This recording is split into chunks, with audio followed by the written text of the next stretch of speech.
boy. Manchester United 1, Crystal Palace 0. A clean sheet at Old Trafford. It's been a long time since we could have said that. But nevertheless, the Ralph Rangnick era begins with a W, courtesy of a goal from a Brazilian. Yes, Brazilian, finally. He's found his passport and he's found the bloody top corner with his weak foot. Fred sealing the deal with a beautiful strike from the edge of the box. Manchester United collecting all 3 points this weekend. That was all it was about. And that is all she wrote. Rangnick 24 hours in charge, and we saw fluid attacking football in the first half. The interchanging of play, the tempo was the pressing. We saw so much progress in such a short period of time, and that is something Manchester United fans can get excited about. That is something we can be happy about, and that is something we can take away from this game. Yes, the second half kind of faltered. There were individual mistakes from certain players, but nevertheless, we saw enough in that performance to suggest that the grass is green on the other side, shall we say. That, people were talking about X, Y, and Z. The players aren't good enough and other facets. But today, for me, the players showed with a bit of coaching, a bit of guidance and structure, that they can actually perform at a fairly good standard, sustaining the ties consistently throughout the entirety of the first half. Did not get our goal. Didn't get the reward we deserved. You could say potentially we faltered towards the last 5 minutes of the first half. But nevertheless, when was the last time we consistently were on top of the opposition and controlled the game? Something Rangnick said a lot in his press conference. We want control and balance, and without a shadow of a doubt, we had control for large parts. Of course, Crystal Palace are going to get chances on the break. Crystal Palace are a good team. They just beat Man City not so long ago, 2-0. So please do not underestimate how good of a result this is for Man United with the new manager, only being here 24 hours. So for me, a lot of positives. We've got to look at the positives. Of course, there are things that we can definitely improve. I'm not expecting it to be a polished performance, and I'm not expecting everything to come into fruition in one game. So for me, very good start. A lot of positivity and things to grow on moving forward. But listen, I want to talk about the fullbacks. Dalot and Telles have been absolutely brilliant. Dalot was arguably man of the match. A lot of people saying he's man of the match, which is fair. I'm not against that being the case. But for me, Dalot and Telles, what they offer to this Rangnick system, which is what I've explained on previous videos, is width, quality, and control, with their ability to recycle the ball, with their ability to get further forward than Wan-Bissaka would do. And in case of Shaw, with more quality in the box, that is what Telles has provided. That is the upgrade on Shaw so far. Telles is providing a lot of quality from the left side, and from Dalot's perspective, he was absolutely phenomenal. He really was an elevation on the right wing, because we have not had a proper right back for a while now that actually can get forward and join the attacks. And for me, Dalot has definitely stated a claim, and he deserves to be in the team week in, week out. He deserves to have a run in the team. Dalot, for me, fantastic performance. Brilliant performance. He didn't put a foot wrong defensively going forward. His interchanging plays, his risk-taking, man, it was a breath of fresh air. But the plays in general, Sancho catching bodies, getting the ball, running at his man, taking plays forward.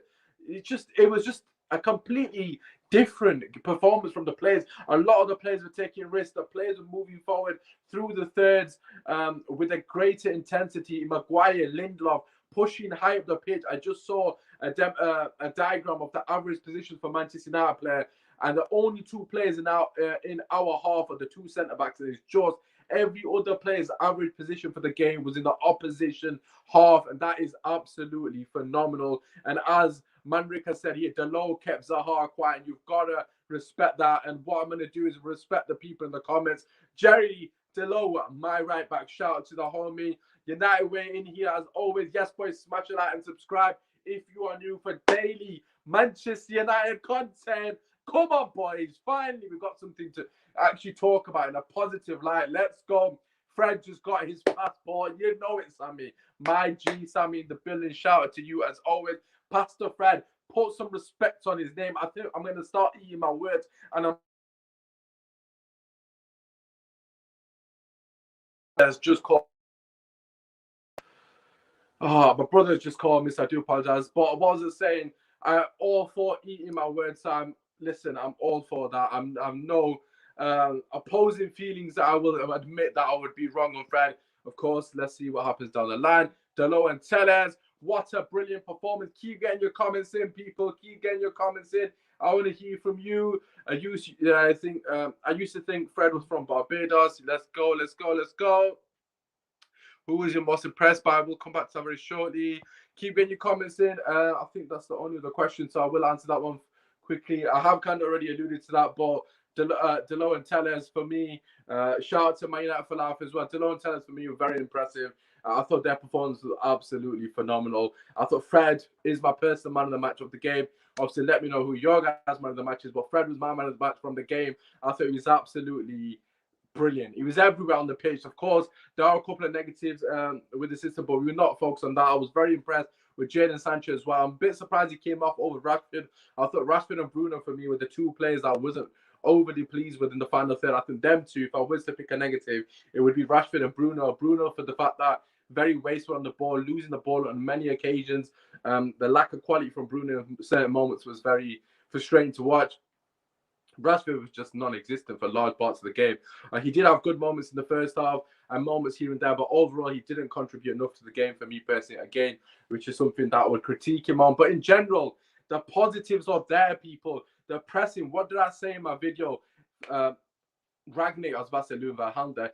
Ragnick wants his team to win the ball in the final third. He wants his team to press out the punch. He wants his team to win the ball back in 8 seconds or 10 seconds as soon as we lose it. And you saw that the first 30 minutes, Crystal Palace were absolutely holding on for dear life. They didn't know what hit them. They were shocked.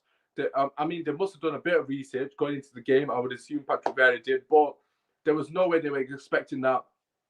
There was no way they were expecting Man United to be that aggressive in the press, and we were hunting in packs. People were saying that we can't press with Ronaldo on the pitch. Well, you saw that for large periods of that first half that we absolutely can. And fair play to Ronaldo. You put in a shift. Today it didn't happen for him, I've got to be honest, but on another day, he will get his goal. I think he was a bit sloppy here and there. I think a couple of moments towards the end, he was definitely faltering. But it doesn't matter because at the end of the day, the system was in place after one training session. And I also love the fact that he chucked on Elanga for Rashford. He saw Rashford wasn't having a good game. He hooked him off for Elanga. You know, in previous 10 years, we've seen managers say, oh, we haven't got anyone on the bench. He wasn't scared to chuck Elanga on, and I love that. Elanga, a young lad, of course, similar to Marcus Rashford to an extent, bursting onto the scene. And, it was a breath of fresh air to see that change as well. But overall, I'm just looking forward to seeing how the team develops with a few more training sessions under our belt and what Ragnick can really do. Because you've got to bear in mind, the longer he stays here, the more education that these guys are going to have. And this is something that we've got to be excited about as Manchester United. In fact, you can tell by my energy, I'm absolutely elated with the performance, in particular in the first half. I do think the second half was somewhat faltered. But again, it's fine. We've got the 3 points. We've got the clean sheet. And that's what it's about. We've got the result today. We've now got a game against Young Boys, which is a complete free hit. He's got the opportunity to experiment with the team, potentially with the system, the lineup, personnel, etc. We have got a couple of things here regarding Donny van de Beek and obviously Scott McTominay. If you haven't already, please do slap a like on the video. Of course, subscribe if you are new. We upload daily content. Tomorrow we've got an absolute banger on podcast, 10 p.m. sharp UK time. Myself, Lawless, Patrick, who was a Spurs fan, and a couple of Arsenal fans as well. Cahill in particular, it's going to be lit, trust me. The fact, if Arsenal don't win tomorrow, trust me, you do not want to miss that podcast tomorrow at 10 o'clock. That's going to be absolute firebricks. I'm coming for Cahill's neck again. I love you, Cahill, if you watch this. Don't think you will. But anyways, love Elanga's pace, absolutely. I love the fact that Elanga came on for Rashford, and obviously his fearlessness and his desire to really impact the game was brilliant. Finally, we see ball at OT. Listen, finally we see a team that controls the ball and keeps it ticking. That was something that I was really happy about, and that's a massive positive that we can't overlook. So for me, absolutely happy days on that matter. I quickly realized how you can't go hiding in a system. Fantastic point. This is the thing. Players like Scott McTominay, Bruno Fernandes, Marcus Rashford to an extent, and just the players in general, you cannot go hiding, because if you're not good enough, it will stick out like a sore thumb. McTominay was starting to frustrate me. A couple of mistakes he was making, passing the ball away cheaply. There was one in the second half when he passed it, trying to get it to Delo, and he just kicked it behind him and it went out for a throw into the opposition. Again, nowhere near good enough. That is not something that is going to basically, he's not going to stand for that. That will be scrapped sooner rather than later, hopefully. So McTominay needs to elevate his game. A lot of the players need to elevate their game because they will not be playing. That is the beauty of this. Fred, hopefully this is a real Fred. We win. Courtesy of a goal from you, my brother. Thank you very much for delivering. You have a lot of injuries in attack. Very good point. I believe Martial Lingard is out. Cavani might actually be on the way back, to be fair. So that is a positive. But it'll be interesting to see. It gives an opportunity for Ahmad Elanga potentially to get a chat here. Sophie Malik, glory, glory, Man United, ecstatic with the win. You love to see. Good to see you in here. Hopefully you and the family are doing well. Let's keep getting your comments in. That's it for Wan-Bissaka. Delo has been so good in the last 2 games. I mean, regarding the Wan-Bissaka thing, this is brilliant. This is what we need. We want competition for places. We want Wan-Bissaka to be sat on the bench saying, shit, I need to improve my game. Otherwise, I'm not getting back in the team. Nothing that Manchester United should be given to anybody. No one has any divine right to start week in, week out. That goes for every single player in the team. If the standard is not up here, then they have to be on the bench. It's as simple as that. And that is something that was a massive concern under Oli, because he would continuously pick players regardless of the performances. He picked his favourites, so to speak. And that is something that needs to change. And I'm happy that we're going to see that change under Rangnick, because I don't think he's going to deal with that. But yeah, brilliant positive from Delo. Everton play Arsenal tomorrow, Osman. So when you're going to do your show? Straight after the Everton. Good question, Sammy. Straight after Everton v Arsenal, we have got KL on, and we have got the return of Ahmed. If you're an OG fan, you know who that is. He's an Arsenal fan as well. So KL and Ahmed are going to be on straight after the show. Win, draw, or lose, they've said they're going to be on the show. So if Arsenal lose, I can tell you right now, you do not want to miss this show, because they're going to get cooked so hard.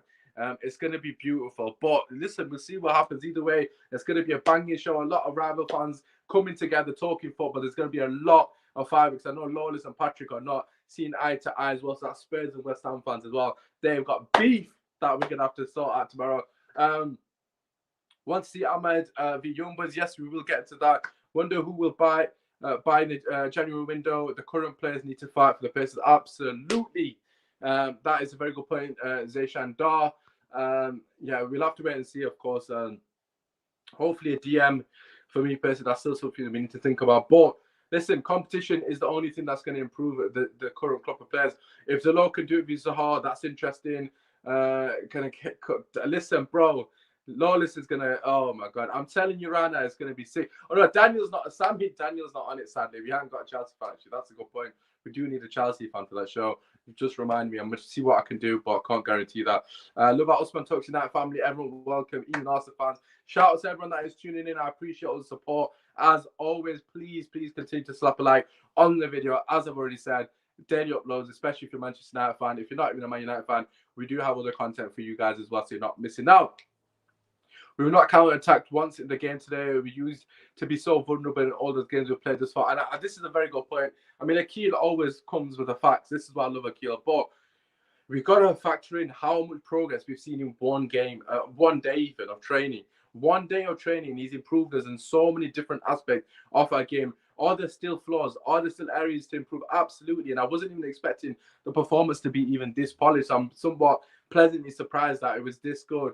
But what you do need to remember is that the more weeks go, with the fixtures we've got, we're only going to improve. I think Norwich is the next game. We've got Young Boys, Norwich next, and I think it's Brentford. Again, obviously, those games on paper should be a walk in the park for us, and hopefully they are a walk in the park for us. But it gives them an opportunity to really embed the system, really improve and drill it in and hone it in training in the coming weeks. And when we start to play the so-called better teams, we will have somewhat mastered it. So that's what I'm excited about the most. We've got a lot of opportunity for growth here, and he's shown so much in such a short period. Thoughts on our centre back. I think for me, Maguire and Lindelof were flipping brilliant today. Maguire and Lindelof both very aggressive on the press, which is what I was saying. They were pushing very high up the pitch. Again, there was some concerns going the other way, but I think McTominay and Fred actually did their job today, which was screening the back four and obviously covering Delo and Tellez when they went forward. I thought in that case, Fred and McTominay really did well. Maguire, very happy with his performance, won absolutely everything in the air. He even got clattered in the face and still got up and carried on playing. Good performance from him. Lindelof's ball distribution was absolutely top draw. Again, that is one of his strong suits. We know that, but his defensive work today was fantastic as well. Didn't put a foot wrong, hence they got a clean sheet. David De Gea barely having to make a save really, which is a positive. We do not want David De Gea to be our best player week in, week out. Although for him on a personal level, that is brilliant. But as a football team, that is not what we want. We need the clean sheets. We need to start building confidence. And this game would definitely do that. It was all about the 3 points today. First day in charge. We saw a lot more than we expected. Very happy with the press. I will do another tactical show and obviously analysing where what we did well on the Ragnar, what we need to improve potentially. So keep an eye out for that. I'm just trying to think what day I'll do that. I'll fit in at some point during the week, maybe Tuesday potentially. But stay tuned for that. We will do a more tactical podcast. I know you guys are enjoying that. You're enjoying the inside. And I'm really happy to see already how quick we will win the ball back in the final third. You know, in the first 15, 20 minutes, we must have had about 10 ball recoveries in the final third. So that for me is a very positive thing. You know, there's a lot to look forward to at Manchester United Football Club. But most importantly, 3 points today. Fred finally received his passport. You'll love to see it. If you've enjoyed the match reaction, please slap a like on the video. Subscribe to the channel. Feel free to follow me, Usman Talks United on Twitter. Update basically everything you want to know about Manchester United. I've got you covered basically. If you want those updates, also if you want to keep up to date when the shows happen, all the details on my Twitter most of the time. So please support the homie. I know I don't get as many views as I used to do, but nevertheless, I just want to say to everyone that does watch, I do appreciate you guys wholeheartedly. You guys are the real ones. One day I will blow up, but until that day, thank you very much for continuing to support. I will continue to make content, even if it's 10 people. I'm not going to lie. Before, it used to get me down a lot. I used to be like, oh, why am I not getting views? Why am I not getting X, Y, and Z? But I'm at the stage in my life now that I think, you know what? Just keep making the content, keep putting good content out. And if 30, 40 people appreciate it, then I appreciate you guys for coming through every single week. United Way obviously showing love, Akil showing love, Sammy showing love, and shout out to everybody else in the chat as well that has come through for this video. If you're watching this repeat as well, and if you're new and you want to be part of the community, please feel free to subscribe. But those of you that are already part of the community, shout out to you guys if you're watching this. I appreciate you guys. We'll be back tomorrow, 10 o'clock sharp. I tell you right now, if Arsenal don't win that game, you have to tune into that show because I tell you, it's going to be absolute fireworks. You're not going to want to miss it. But listen, it's been your match reaction with your boy Usman. I'm going to go and spend some time with our family. Hope you guys enjoy the rest